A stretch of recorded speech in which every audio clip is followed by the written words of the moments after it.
शोकास्पदं शिवविरेञ्चिनुतं शरण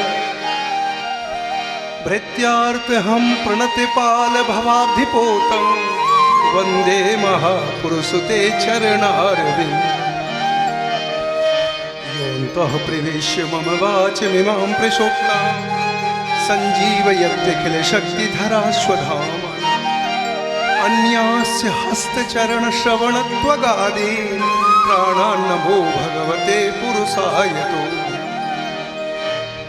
वंशी विभूषितकरा नवनीरदाभा पीताम्बराधरुणबिम्बफलाधरो पूर्णेन्दुसुन्दरमुखादरविन्दनेत्रा कृष्णात् परं किमपि तत्त्वमहं न जाने आपदामपहर्तारं दातारं सर्वसम्पदां लोकाभिरामं श्रीरामं भूयो भूयो नमाम्यहम् मनोजवं मारुततुल्यवेगं जितेन्द्रियं बुद्धिमतां वरिष्ठं वातात्मजं वानरयूथमुख्यं श्रीरामदूतं शरणं प्रपद्ये कृष्णाय वासुदेवाय हरये परमात्मने प्रणतक्लेशनाशाय गोविन्दाय नमो नमः। हरे कृष्ण कृष्ण कृष्ण हरे हरे हरे राम राम राम हरे हरे हरे कृष्ण कृष्ण कृष्ण हरे हरे हरे राम राम राम हरे हरे कृष्ण कृष्ण कृष्ण हरे हरे हरे राम राम राम हरे हरे। नारायणं नमस्कृत्य नरं चैव नरोत्तमं देवीं सरस्वतीं व्यासं ततो जयमुदीरये। भक्ति भक्त भगवंत गुरु चतुर्नाम बपुए इनके पग वंदन किए नासत विघ्न अनेक। श्री राधा मेरी स्वामी मैं राधे को दास जन्म जन्म मोहि दीजियो श्री जुगल चरण को वास। जय जय श्री राधा रमण जय जय नवल किशोर जय गोपी चोर जय जय माखन चोर। बोलिए बाले कृष्ण भगवान की जय। श्री गोवर्धन नाथ की जय। श्री अयोध्या नाथ की जय। श्री हनुमान जी महाराज की जय। गौरी शंकर भगवान की जय। भागवत भगवान की जय। वृंदावन बिहारी लाल की जय। जय श्री राम जय जय श्री राम जय जय श्री राम। मेरे तो आधार है राधा के चरणा मेरे तो आधार है श्री ताली बजाते बजाते कल तो जाना ही है फिर। श्री राधा के चरणार विंद मेरे तो आधार है श्री राधा के चरणार विंद। राधा के चरणार विंद श्यामा के चरणार विंद राधा के चरणार विंद।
चरणार विंद तो आधार है श्री राधा के चरणार विंद राधा के चरणार विंद श्यामा के चरणार विंद राधा के चरणार विंद राधा के चरणार विंद श्यामा के चरणार विंद राधा के चरणार विंद श्यामा के चरणार विंद हे राधा के चरणार विंद श्यामा के चरणार विंद चरणार विंद श्यामा के चरणार विंद मेरे का आधार है श्री राधा के चरणार विंद मेरे तो आधार है श्री राधा के चरणार विंद मेरे का आधार है श्री राधा के चरणार विंद मेरे तो आधार है श्री राधा के चरणार विंद राधे राधे राधे राधे राधे राधे राधे राधे राधे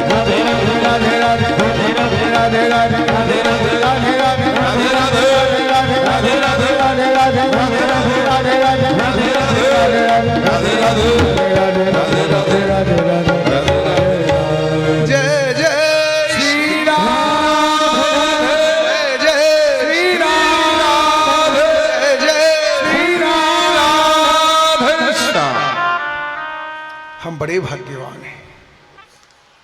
क्यों कि हम अवध धाम में जहां भगवान श्री राम का जन्म हुआ, भगवान राम क्या कहते हैं, अयोध्या तो मेरी जन्मभूमि है। एक बात कहूं लक्ष्मण,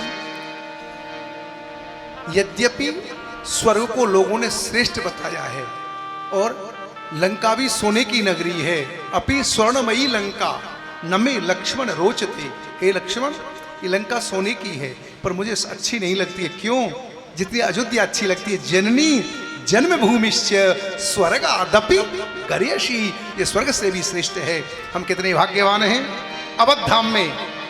एक बताओ, यह श्री सीताराम जी की कृपा का ही फल है जो हमको 7 दिन रहने का अवसर दिया है। लोग तो आते एक दिन दर्शन किया और भग रहे हैं और यहाँ आनंद ले रहे हैं। बिन सत्संग विवेक न होई। और ये सब कैसे मिला है तुम्हें? तुम्हारे पुरुषार्थ से नहीं मिला, राम जी की कृपा का फल है। राम जी की कृपा का फल है।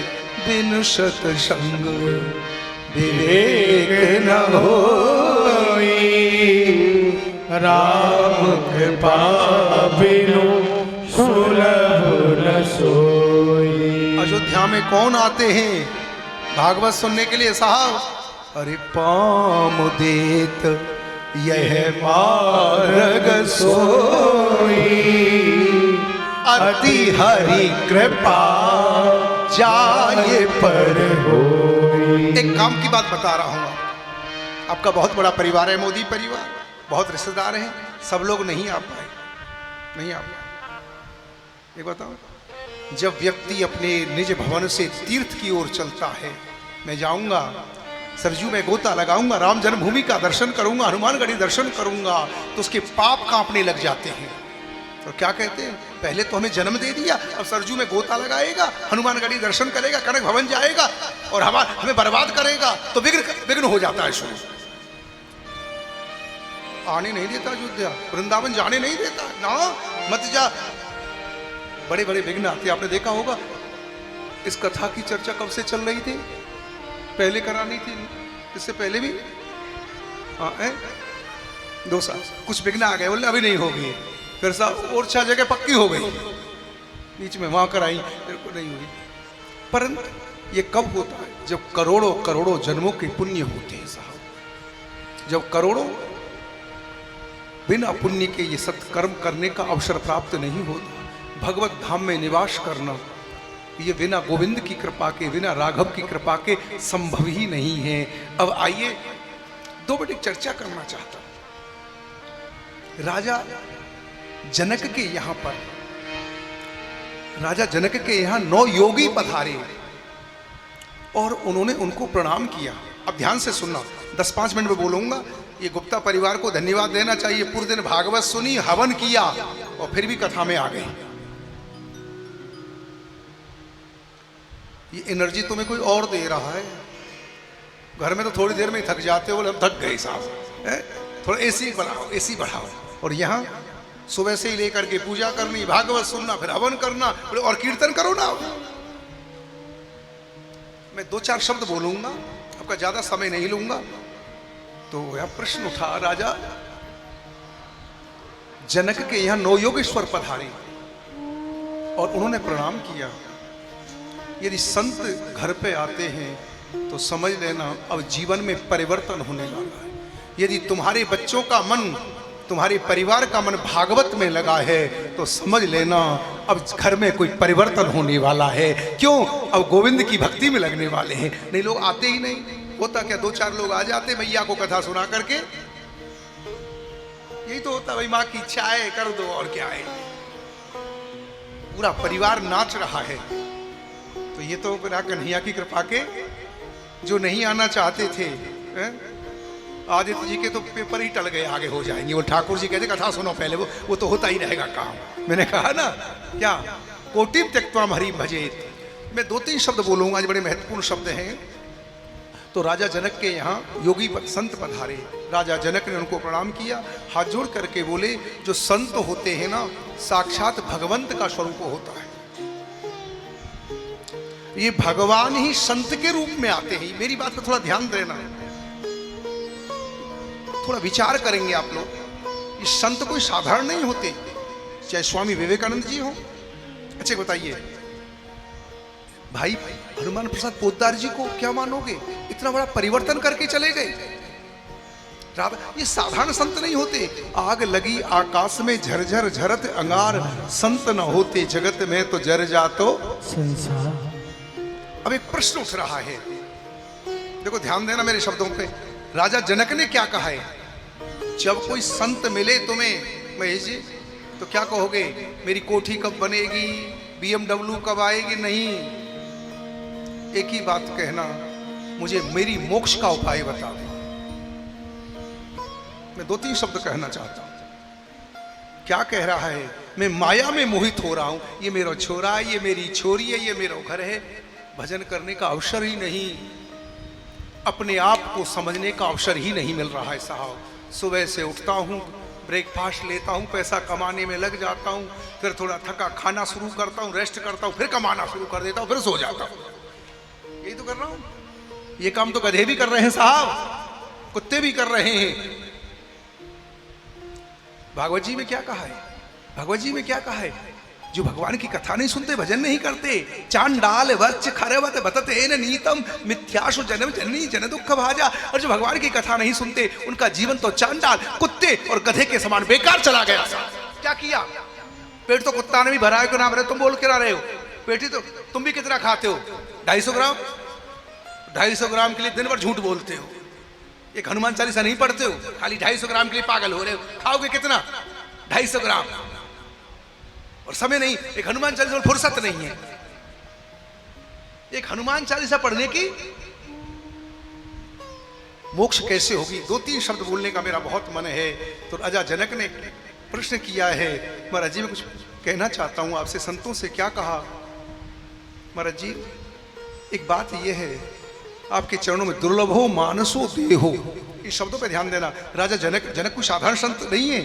महाराज जी दुर्लभो मानसो देहो, ये मनुष्य शरीर सबसे दुर्लभ है। कुत्ता बन जाते तो, गधे बन जाते तो, सूगर बन जाते तो, राम जी की सबसे सुंदर रचना है मनुष्य शरीर। और जो इसको पा करके अपनी मोक्ष ना कर पाया, धिक्कार है उसके लिए, धिक्कार है उसके लिए। जो मनुष्य शरीर को पाकर के भी खाली खायो सोयो, बाल बच्चे पैदा करके मर गए हो। दुर्लभो मानसो देहो, मनुष्य शरीर मिल गया। अब आप गारंटी दे सकते हो, डॉक्टर हो 100 साल जियोगे। देहे नाम क्षण भंगुरा। राजा जनक क्या कह रहे हैं, क्षण भर का ठिकाना नहीं है, बिस्तर पे सोए सवेरे उठेंगे कि ना उठेंगे। और हम कहा कहें भजन करेंगे, बुढ़ापे में छोरा की बहू आ जाएगी, वह तो पहली राम नाम सत्य है गए तो। दुर्लभो मानसो देहो, मनुष्य शरीर दुर्लभ है। और वो भी कैसा है, क्षणभंगुर जीवन की कलिका, कलि प्रात को जाने खिली, अरे भजले हरि नाम हरि रसना, फिर अंत समय पे हिली। नहीं, इस शब्दों पे ध्यान देना जो मैं बोल रहा हूं, क्योंकि आज का ही सत्संग है, कल तो सबकी पैकिंग हो रही है। अच्छा, एक बार मेरा पूछने का वैसे ही मन हो रहा था, किस किस को मालूम है मरेंगे? नहीं मालूम है, श्योर। अच्छा, तैयारी किस किस ने कर रखी है? जैसे हम अयोध्या भागवत सुनने आए थे, भाई साहब बोलते नहीं हो, गोपाल जी भागवत सुनने आए 7 दिन के लिए, पैकिंग करके लाए थे ना, 7 दिन के लिए इतने कपड़ा चाहेंगे, ये चाहेंगे। तुम 7 दिन के लिए आए तो प्लानिंग करके आए थे, जब जीवन भर के लिए यहां से जाओगे, क्या उसकी कोई तैयारी की है माता जी? मुझे 2-3 बातें पूछनी है। अयोध्या में कै दिन के लिए आए थे तुम? पूरी पैकिंग करके लाए थे, ये चाहिएगा ये चाहिएगा, और जब जीवन भर के लिए जाएगा यहां से, शायद ये सत्संग ही तुम्हें वहां की तैयारी करा रहा है। जाएगा क्या साथ में? कोठी यहीं रह जाएगी, गाड़ी यहीं रह जाएगी। कभी विचार करना, कभी विचार करना, मेरे साथ में जाएगा क्या? कुछ लोग मुर्दे को लेके सरजू के घाट जा रहे थे, राम नाम सत्य है। वह एक महात्मा बैठा कहता है, वो देखो रे देखो, अयोध्या वाले वर्तमान के मुर्दे को ये भविष्य के मुर्दे लेके जा रहे हैं। वर्तमान के मुर्दे को ये भविष्य के मुर्दे, तो हम कौन हैं? भविष्य के, मरेंगे ना, हम कौन हैं? महाभारत में युधिष्ठिर से यक्ष ने प्रश्न किया, दुनिया का सबसे बड़ा आश्चर्य क्या है? भाई साहब थोड़ा ध्यान देना। महाभारत में यक्ष ने युधिष्ठिर से प्रश्न किया, दुनिया का सबसे बड़ा आश्चर्य क्या है? उत्तर देते हैं, ये व्यक्ति अपनी आंखों से देख रहा है, सरजू के किनारे चिता जल रही है, उनको देखता है और जानता है मेरी भी चिता जलेगी, फिर भी इसको वैराग्य नहीं हो रहा है, गोविंद का भजन नहीं कर रहा। यही आश्चर्य है। जानते हैं हमने कितनी चिता जलते हुए देखी, और कितने के मुर्दनी में हम गए, और हम भी जानते, सच बताते, मालूम है ना है हम मरेंगे, मालूम है ये जानते हुए भी भजन नहीं करते। ये हम भजन नहीं जानते। कितने लोगों की चिता, आपने देखा हो, ये महाभारत में बताया, व्यक्ति जानते हुए भी अज्ञान हो रहा है, कितने लोगों की चिता जल रही है। मेरी भी चिता जलेगी, मैं नहीं जानता हूं, फिर भी बेईमानी ये करना, झूठ बोलना, कौन नहीं जानता है साहब? एक बार बताऊं आज, कुछ लोग अपने दादाजी की चिता जला के आते हैं, ताऊ जी की चिता जला के आते हैं, पिता की चिता जला के आते हैं, चाचा की चिता जला के आते हैं, बड़े भाई की चिता जला के आते हैं। इतना जला करके आने के बाद में भी उसे वैराग्य नहीं हो रहा है, उसे वैराग्य नहीं हो रहा है। मैं कहना क्या चाह रहा था आपसे, मनुष्य शरीर दुर्लभ है, दीदी जो मिल गया, इससे सुंदर रचना नहीं है। तुलसीदास जी तो क्या कहते हैं, साधन धाम मोक्ष कर द्वारा, नर पावहि परलोक सवारा। मनुष्य शरीर, ये राजा जनक का प्रश्न है भागवत जी में, ये मनुष्य शरीर दुर्लभ है कि नहीं? बताओ, ईश्वर की सबसे सुंदर रचना क्या है? मनुष्य। ये बहुत दुर्लभ है, पर हमारा स्वभाव होता है, जो मिल जाता है वो इजी लगता है हमको, जो नहीं मिला, मिल गया तो इसकी वैल्यू ही नहीं समझ रहे हो, इसकी वैल्यू ही नहीं समझ रहे हो। सबसे सुंदर शरीर मनुष्य शरीर मिला, पर बात क्या है, क्षणभंगुर, कब क्या हो जाएगा कोई नहीं, पल भर में क्या होगा तो पतो नहीं है। पल की तू बात करे, पर इसमें सबसे बड़ी बात क्या है जो गुप्ता जी कहना चाहता हूं, भागवत में क्या लिखा है, दुर्लभो मानसो देहो देहेनाम क्षणभंगुरा तत्रापि दुर्लभम मन्ये वैकुंठ प्रियदर्शनम। और इसमें सबसे दुर्लभ है सत्संग होना इतने जीवन में। अब सभी भाई बता दो, उन सब पत्नी बता दो, इतनी लाइफ में कितने 7 दिन बैठ के गोविंद की कथा सुनी? सब काम कर लिए तुमने, फुर्सत ही ना है, फुर्सत ही ना है। थोड़ी देर कीर्तन कर ले, बोले बहुत व्यस्त हैं हम। वो मोबाइल क्या छोड़ रखा हुआ है। पूरा परिवार बैठा है और बैठ करके श्री गो धाम में, ठाकुर के धाम में बैठ करके सत्संग कर रहे हैं। ईमानदारी से कह दूं, धन का तो यही लाभ है। यदि बिहारी जी पैसा दे, श्री जी पैसा दे, तो श्री जी से प्रार्थना करना पैसा के साथ साथ मुझे सद्बुद्धि दे दे, जो आपकी सेवा में लग जाए, जो आपकी सेवा में लग जाए। पैसा तो बहुत लोगों के पास में है, पर ठाकुर की सेवा में नहीं लगता। हम बड़े बड़े रईसों को जानते हैं, ठाकुर जी का भोग भी लगाएंगे ना, तो वो 4 किशमिश का भोग लगाएगा। आप खाएगा 500 ग्राम और ठाकुर जी को लगाएगा 4-5 किशमिश का भोग और कहेगा सुख संपत्ति घरे आवे। ठाकुर जी बोले दिन भर तो भूखो रहे हो, तो सुख संपत्ति कहा तुम। अपनी ड्रेस एक बताऊं, ठाकुर जी की जन्माष्टमी में ड्रेस बदलनी चाहिए। उस समय में ड्रेस बदल, एक ही ड्रेस पहन रखी है अपने बच्चों को, और अपने रोज नए कपड़ा पहनता है। और मूर्ति में चैतन्य भाव रखा करो। मूर्ति में अरे थाली भर के लाई रे खींचड़ो, ऊपर घी की बाट की, जीमो मारा श्याम धनी जिमावे बेटी जाट की। थाली भर के लाई खींचड़ो, ऊपर घी की बाट की, जीमो मारा श्याम धनी जिमावे बेटी जाट की।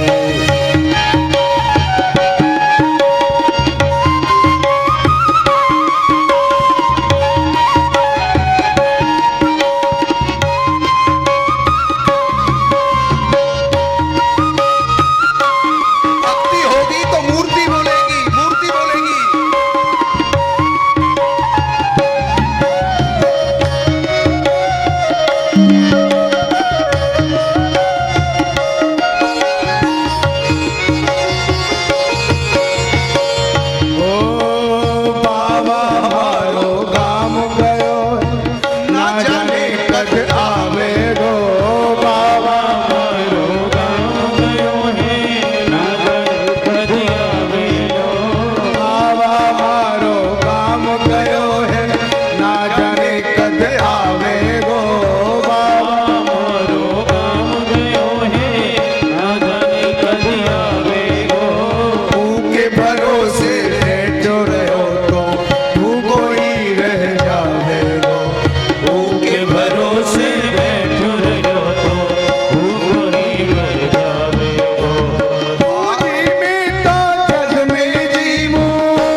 हरस हरस गुण गावे भक्ति भाव से पूर्ण होकर हर्ष हर्ष गुण गावे साचो प्रेम प्रभु में हो तो साचो प्रेम प्रभु में हो तो मूरत बोले काट की हीनो मारा शाकरी आवे बेटी काट की थाली भर के लाई कीचड़ो ऊपर की बाट की जी में मारा चांदनी जी मावे बेटी जाट की। मुझे क्या बताना था, आपके घर में गोपाल जी खाते कि नहीं खाते? देखो, मैं कुछ कहना चाहता था अयोध्या में 2-3 बात, सभी सुन करके जाना, सभी भाई सभी बहन ध्यान से सुन के जाना। यदि तुम गोपाल जी को पीतल की मूर्ति या पत्थर की मूर्ति समझोगे तो कोई लाभ ना मिलेगा। जब उनको चैतन्य समझोगे तो देखना ठाकुर जी तुमसे बात करेंगे। एक बात कहने का मन था, कोई अपने घर में गोपाल जी की पूजा करता था, दुकान ठीक नहीं चल रही थी, रोज कहता था सुख संपत्ति घरे आवे। एक दिन खींच गया, कई साल से गोपाल जी की पूजा कर रहा हूं, दुकान ठीक नहीं चल रही है, इससे अच्छा तो ये होता दुर्गा की पूजा करता ना। थोड़ा चेंज हो गया। क्या किया, बाजार से दुर्गा की मूर्ति ले आया, पूजा घर में कौन रख दिए? दुर्गा की मूर्ति। गोपाल जी को उठा के ऊपर रख दिया और अगरबत्ती जलाई, धूप बत्ती, दुर्गा जी की आरती करके बैठ गया। माँ माँ, वो दुर्गा जी की आरती करके जो धूप बत्ती थी ना, उसका धुआं ऊपर की ओर जा रहा था। ऊपर कौन बैठे थे? गोपाल जी। गोपाल जी चिड़ा हुआ तो पहले से ही था ही, इतने दिन से पूजा की, भोग लगाया, कुछ लाभ नहीं हुआ और क्रोध में आ गया। अच्छा, कुछ देता लेता तो है नहीं है, सुगंधी लेता है, ऐसा क्रोध में आया, लेकर के रुई गोपाल जी की नाक में ठूसने लगा। गोपाल जी की नाक में रुई जो मूर्ति थी, गोपाल जी प्रकट हो गए, वरदान मांगो, वरदान मांगो। वो बोला बाप रे बाप, बरसों से पूजा कर रहा तब प्रकट ना हुआ। हाँ, सीधी हाथ से उंगली से घी नहीं निकलता, अब मालूम पड़ा जब तेरे नाक में रुई ठूसता हूं तब खुश होता है। बाके बिहारी हंस के बोला, बाबरे मैं रुई से खुश नहीं हुआ, आज तक तू मुझे पीतल की मूर्ति समझ रहा था, आज पहली बार तेरे अंदर भाव जगा कि मैं सुगंधी लेता हूं तो मैं प्रकट हो गया हूं तेरे सामने। जिस दिन तूने मुझे समझा मैं चैतन्य हूं। अब तक क्या समझ रहे थे हम लोग? मूर्ति है, पीतल की है, चांदी की है, और जब आप समझोगे उनको क्या। और ये हमारे गुप्ता जी की कई दिन से मन था। एक बहन का मतलब था मुझे कर्मयोग के बारे में समझना, एक कहती है नींद कैसे आवेगी, और गुप्ता जी का मन था गुरु भाव के बारे में कुछ बता देते। तो गोस्वामी जी क्या कहते हैं, गुरु बिन भव निधि तरे न कोई, जो बिरंच शंकर समय हो। बिना गुरु के गोविंद की प्राप्ति नहीं होगी। मुझे यूएसए जाना है, मेरे पास पासपोर्ट तो है दीदी, मुझे यूएसए जाना है, पासपोर्ट तो है, पर मेरे पास यूएसए का वीजा नहीं है। यात्रा हो पाएगी कि नहीं? क्यों नहीं होगी? पासपोर्ट तो है। को समझ रहे हो?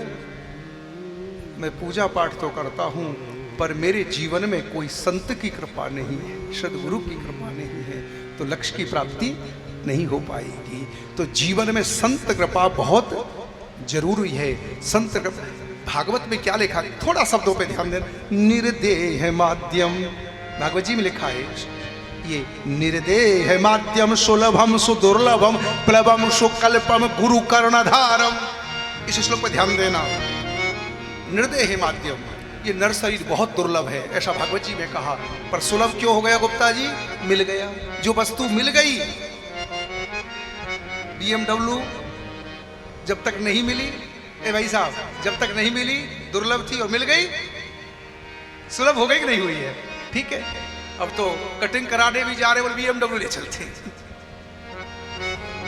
ध्यान से सुनना, निर्देह है माध्यम, निर्देह जो नर शरीर है बड़ा दुर्लभ है, पर मिल गया तो अब ये जो वस्तु सहज मिल जाती है ना, एक बताऊं, कहूं का नहीं कहूं, मेहनत से जो पैसा कमाया जाता है ना, उसको खर्च करने में जोर पड़ता है, और इजी मनी मिल गई उसको खर्च करने में जोर नहीं पड़ता है। जो मेहनत से पैसा, अब देख लेना किसी को जो मेहनत से पैसा कमाता है ना, ये मेरा नहीं रहना दो, और जो मिल गया तो निर्देह माध्यम, ऐसा भागवत जी में कह रहे हैं सुखदेव जी। नर शरीर दुर्लभ है, मिल गया सुलभ है, ये क्या है? प्लवम सु, निर्देह माध्यम सुलभम सु प्लवम सु, प्लवम सु कल्पम गुरु कर्णधारम। भैया ये क्या है? नर शरीर, इन शब्दों पे ध्यान, ये नाव है भवसागर से पार होने के लिए। गुप्ता जी समझ में आ रहा है? नर शरीर दुर्लभ है, मिल गया सुलभ है, ये कुछ नहीं, नाव है भवसागर से। पर आप लोग मुझसे क्वेश्चन करोगे, सरजू में मैं उतर गया, पर केवट तो चाहिए साहब, बिना अब बोट पे बैठ जाओ और कोई मल्ला ना हो तो क्या करोगे, कहाँ जाओगे? तो श्रीमद् भागवत में क्या, गुरु कर्णधारम, किनारे पे नाव को कौन लगाएगा तुम्हारी? गुरु कर्ण। अब ध्यान से सुनना मेरी बात पे, मनुष्य शरीर मिल गया और सदगुरु भी। कई बार आपने देखा होगा नाव में यात्रा करते समय, अब नाव में बैठे हो, केवट भी है और उल्टी हवा चल जाए कहीं, तूफान, क्या होगा? नाव नहीं। तो भागवत में क्या, मयानुकूलेन, मेरी कृपा रूपी हवा भी अनुकूल है। अब आप देख रहे हो भागवत सुनना, अयोध्या आना, इसका मतलब कृपा है ना ठाकुर जी की। व्यापार भी ठीक चलना, परिवार भी, पत्नी भी अच्छी मिलना, बेटा भी अच्छा, बेटी भी, भाई लोग और अच्छे मिलना, भाई सब कृपा है ना ठाकुर की। एक भी चीज अनुकूल ना हो तो टेंशन हो जाता है, पत्नी भी ना माने तो, बेटा भी ना माने, और कोई अनुकूलता।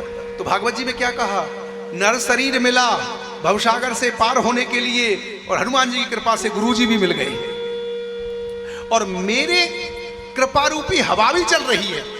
कृपा समझ रहे हो ना, सब कुछ अनुकूल, व्यापार भी ठीक, परिवार भी ठीक, और स्वास्थ्य भी। निर्देह माध्यम सुलभम सुदुर्लभम प्लवम सु कल्पम गुरु कर्णधार मयान कूले नभस्तेरितम। नर शरीर, भाई साहब समझ में आ रही है ना बात? नर शरीर मिला, दुर्लभ शरीर मिल गया, और ये भवसागर से पार होने की नाव मिल गई, शरीर, गुरु भी मिल गया, और कृपा रूपी हवा भी चल रही है। फिर भी यदि सब कुछ पाने के बाद में भी उसने भवसागर को पार नहीं किया तो उसे आत्महत्या का पाप लगेगा। गोस्वामी जी क्या कहते हैं, जो न तरे भवसागर। भाई साहब ध्यान से सुन लेना, आज की बात है, फिर कब मुलाकात हो। जो न तरे भवसागर नर शरीर अस पाए, ऐसा सुंदर योग मिलेगा? बताओ ना, 2-3 घंटा में वृंदावन आ जाओ। मैंने कहा ना, एक नियम बनाना महेश जी, पूरा परिवार एक बार साल में तीर्थ में, इससे अच्छा लाभ धन की सदगति होगी। ईमानदारी से कह दूं, पूरे 100 आदमियों का चिंतन ना बदले, खाली एक आदमी राधे राधे कहने लग गया तो तुम्हारा जीवन धन्य हो जाएगा, तुम्हारा जीवन धन्य हो। बदलेंगे साहब, देख लेना, परिवर्तन आएगा, परिवर्तन आएगा जीवन में। गोस्वामी जी क्या कहते, जो न तरे भवसागर और नर शरीर अस पाए, और सो कृते निंदक मंद मत आत्महान गत। अब आप लोग हमसे क्वेश्चन करोगे, पर गुरु बनाने का तो मन बहुत होता है, पर आजकल गुरुओं से डर बहुत लगता है ना, कि कोई नए गुरु के चक्कर में ना फंस जाएं। और आज मैं ऐसा गुरु बताना चाह रहा था आपको जिसमें कोई विकार नहीं है। आपकी कोई श्रद्धा नहीं हो रही है गुरु में, तो क्या करना, श्री हनुमान जी महाराज को गुरु मानना और उनसे कहना मुझे साधना की ओर ले चलो। जय जय जय हनुमान गोसाई, कृपा करो गुरुदेव बिनाही। जय जय जय हनुमान गोसाई, कृपा करो गुरुदेव बिनाही। आज काम की बात बता रहा हूं, जिनको किसी मनुष्य में श्रद्धा नहीं हो रही है। हमारा स्वभाव है मानव का, कमी देखते हैं, बोले ये महाराज जी लोभी बहुत हैं, कोई कहता है क्रोधी बहुत हैं, कोई कुछ, हमारा मानव का स्वभाव है। यदि आपकी श्रद्धा नहीं हो रही है तो आज अयोध्या में श्री हनुमान जी को गुरु मान करके और साधना में लग जाओ, फिर हनुमान जी तुम्हारे पथ प्रदर्शक बन जाएंगे, तुम्हें साधना के बारे में बताते रहेंगे। हनुमान जी का आश्रय लेकर के मैं 2-3 प्रश्नों का उत्तर देना चाह रहा था। उससे पहले जो प्रसंग उठाया था मैंने, माया में मोहित हूं, मेरी मोक्ष कैसे होगी। तो यहाँ पे कहा है मोक्ष के लिए एक काम करना है, तुम्हें भगवान का ध्यान करना है। आंख बंद करके मैं कई दिन कह चुका हूं, और जो भी कर्म करना है वो कृष्ण को अर्पण कर देना है। कल हमसे एक प्रश्न किया था, कर्म में और कर्तव्य में,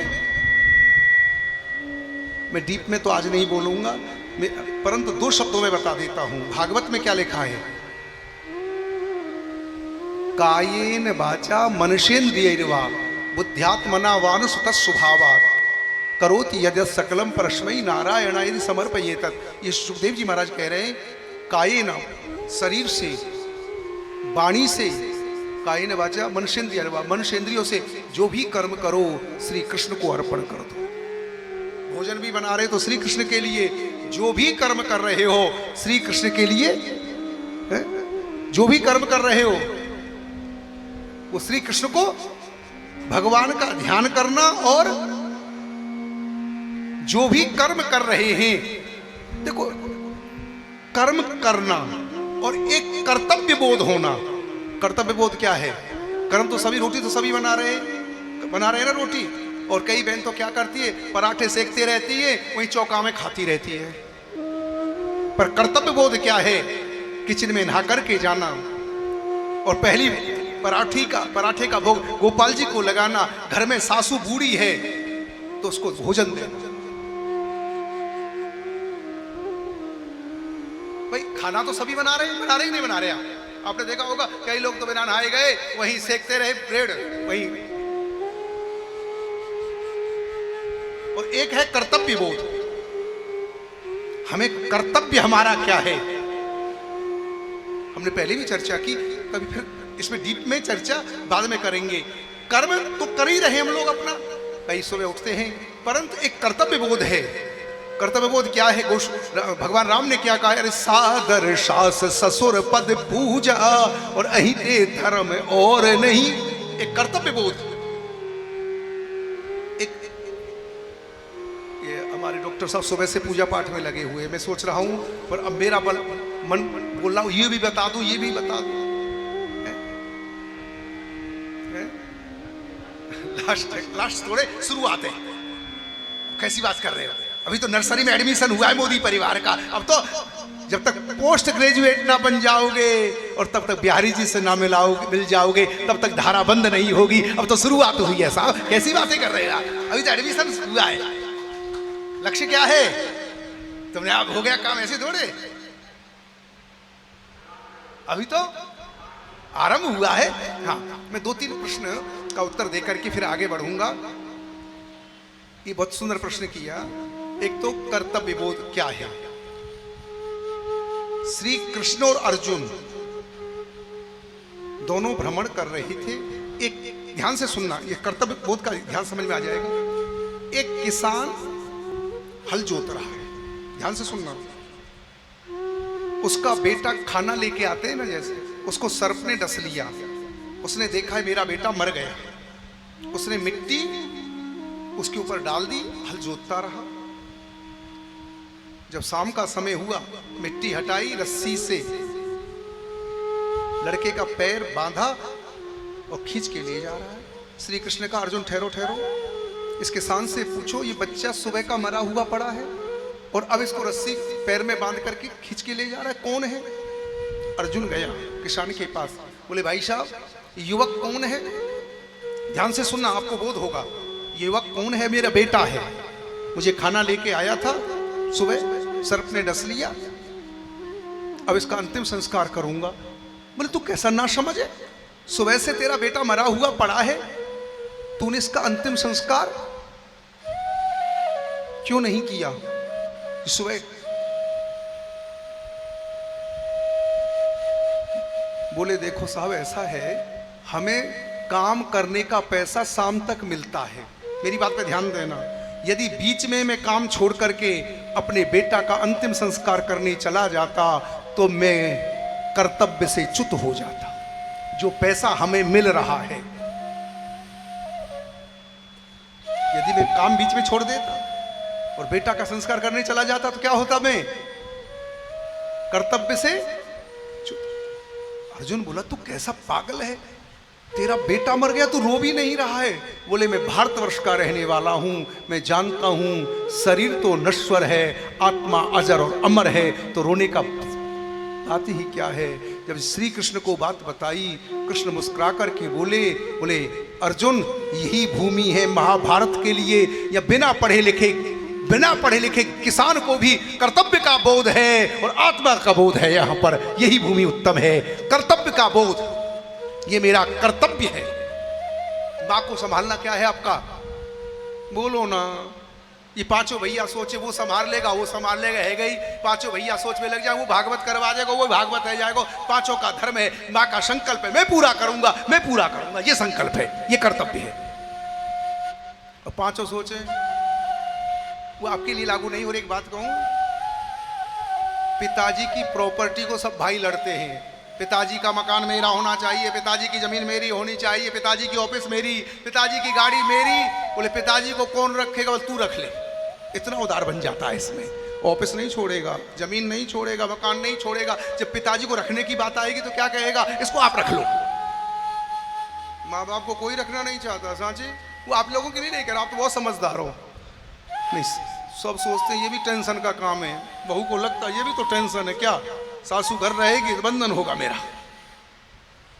कर्तव्य और कर्म तो कर ही रहे हैं, रोटी तो सभी बना रहे हैं। भैया को रोटी दे देते, पहली रोटी किसको देते, लास्ट की रोटी। तो शास्त्र कर्तव्य का बोध कराते हैं। शास्त्र कर्तव्य का बोध है ये। कर्म तो सब कर रहे हैं, पेट सब भर रहे हैं, और एक है हमें अपने कर्तव्य का बोध होना चाहिए। और शास्त्र क्या कहता है। एक कल विषय रह गया था, हम कह रहे थे कई लोगों को नींद की गोली भी खा लेते हैं ना, मेंढक, नींद नहीं आती है। बोले कोई उपाय बता दो महाराज। कई लोग हाई डोज लेते रहते हैं और वो फिर दवाई असर करना कम कर देती है ना डॉक्टर साहब। तो बोले महाराज कोई ऐसा उपाय बता दो, अयोध्या में नींद नहीं आए तो क्या करें। एक महात्मा जी कह रहे थे अब आपको नींद नहीं आए ना तो बेड पे बैठ के क्या करना, एक माला झोरी हाथ में लेकर के आंख बंद करके बैठ जाना। हरे कृष्ण कृष्ण कृष्ण हरे हरे, हरे राम राम राम हरे हरे, हरे कृष्ण कृष्ण कृष्ण हरे हरे, हरे राम राम राम हरे हरे। देखना सुबह 4 बजे आंख खुलेगी, तू कहीं पड़ा मिलेगा, माला कहीं मिलेगी और झोरी कहीं मिलेगी। ऐसी नींद आती है जैसी माला हाथ में आई। पहले नींद नहीं आती। कई लोग तो पूजा करते करते सो जाते हैं, और कई लोग तो भागवत में ऐसे सोते हैं साहब जैसी, हाँ वो कुंभकर्ण की पत्नी है निद्रा देवी कथा में आके बैठ जाती है। यहाँ पर जिनको नींद नहीं आ रही हो वो माला लेके बैठ जाओ, जैसे माला लेके बैठोगे नींद आ जाएगी। तो अभी विषय यहाँ से शुरू किया था मैंने। मनुष्य शरीर दुर्लभ है, वो भी क्षणभंगुर है, उसमें सत्संग होना बहुत दुर्लभ है। हे प्रभु, हे महाराज, मेरी मोक्ष कैसे होगी। मोक्ष का उपाय बताया है, भगवान का ध्यान करते रहना। जब समय मिल जाए ध्यान करो, और जो भी कर्म करो वो गोविंद को अर्पण। एक बात बताऊं दीदी, मैंने कल भी कहा था, आप भोजन बना रही हो, भोजन में एक भाव आ जाए गोपाल जी को भोग लगाना है तो भजन हो गया।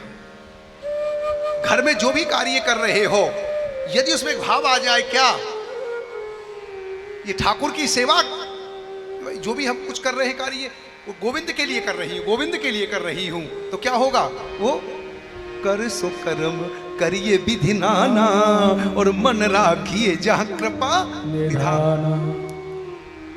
ये बहुत अच्छा सिद्धांत दिया है। क्या सबसों हित, इन शब्दों पे ध्यान देना जो मैं बोल रहा हूं। सबसों हित, सबसे प्रेम करना निष्काम भाव से, कोई स्वार्थ के लिए नहीं। और हम तो हंसते भी हैं ना, तो स्वार्थ के लिए हंसते हैं। हमारा स्वभाव है जब तक कोई काम नहीं होगा ना तो मुस्कुराएंगे भी नहीं। साची, जब तक हमारा कोई काम नहीं होगा तो मुस्कुराएंगे भी नहीं, जब काम होगा ना तो ऐसे मुस्कुराएंगे। तो यहाँ क्या कहा, सबसों हित निष्काम मत, वृंदावन विश्राम और राधा वल्लभ लाल को हृदय ध्यान मुख नाम। क्या भाव है, सुन लिया, सबसों हित। एक बताऊं, प्रेम सबसे करना, दिल किसी को मत देना, दिल तो श्री बिहारी जी को देना है तुम्हें, दिल किसी को मत देना। सुन रहे हो ना क्या कह रहा हूं?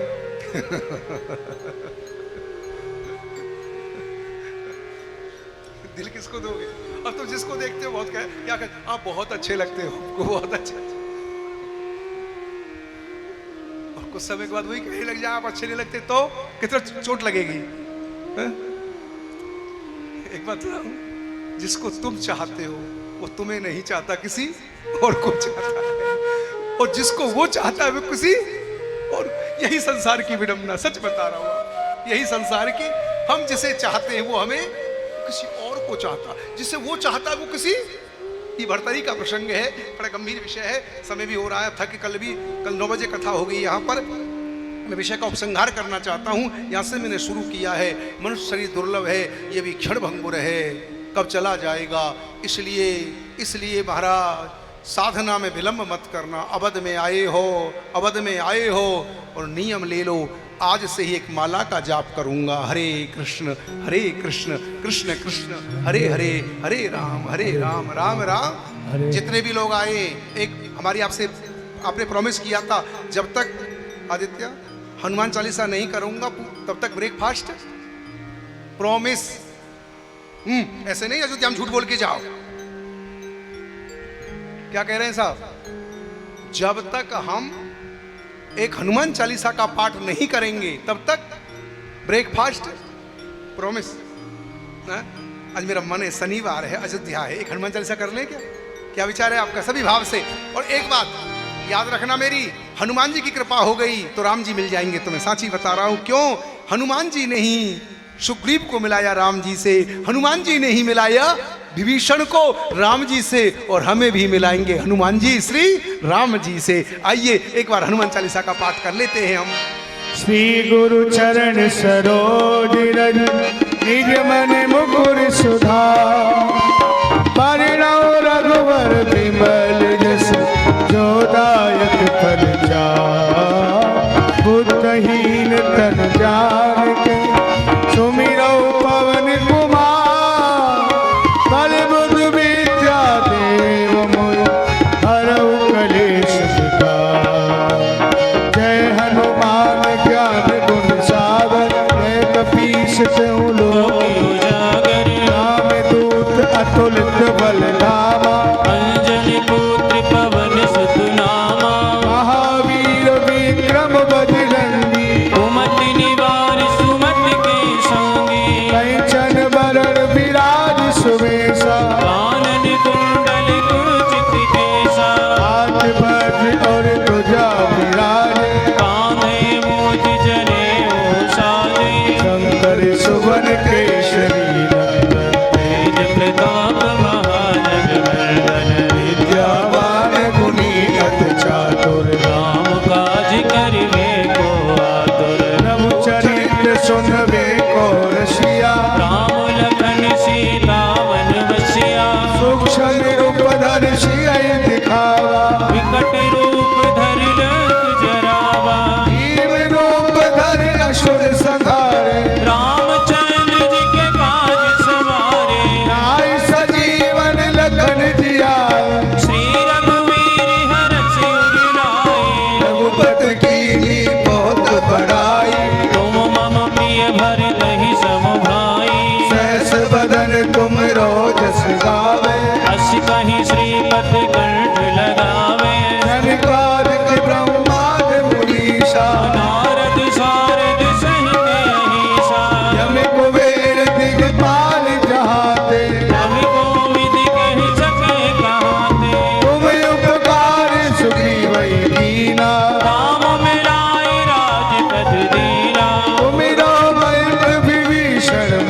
अयोध्या आ गए और अब आपका धर्म क्या है?